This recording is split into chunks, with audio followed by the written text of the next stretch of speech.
Sidney Pollack, the director of 3 Days of the Condor, was once described by critic Jean-Pierre Courcedon as a, quote, stylist with a message, unquote. That description certainly captures the feel of this mid-70s thriller starring Robert Redford, Faye Dunaway, and Cliff Robertson. Even iTunes provides indirect support, classifying Condor as a romance rather than a thriller, despite the fact that the relationship between the Redford and Dunaway characters is emphatically random. That marketing oddity accidentally suggests why Pollack's work is interesting, because it shouldn't be that difficult to recognize the difference between romance and action. Why the confusion? Pollack, a Hollywood prince, rose to prominence at just the right moment, with Academy Award-winning films, critical attention, and financial success to prove his seriousness. Riding the wave of attention given to all directors in the auteurist era, he nonetheless never was a truly personal filmmaker, in the same way as a Scorsese, say, or an Altman.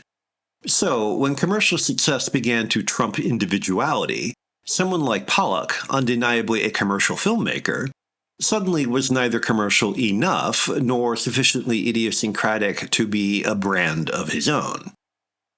Although saturated with the bleak hopelessness of many 70s thrillers, this story about CIA agent Joe Turner, Redford, on the run from The Company, is at core as much a slam-bang action thriller as many contemporary films. The difference lies entirely in Pollack's combination of delicate work with the actors and an understated visual sophistication. Pollack doesn't stage just for visceral impact.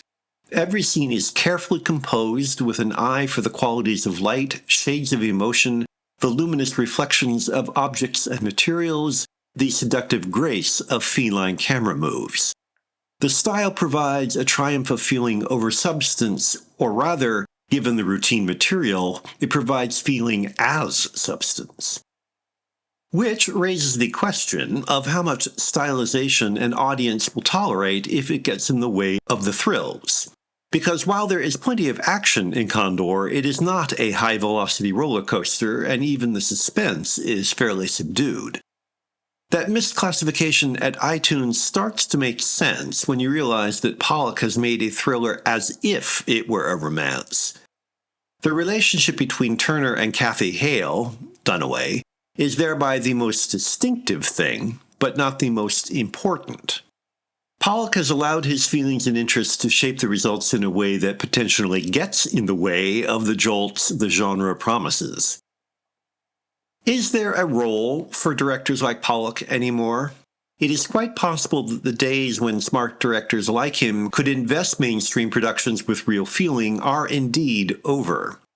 There's just no room for distinction if the results don't gross 9 figures.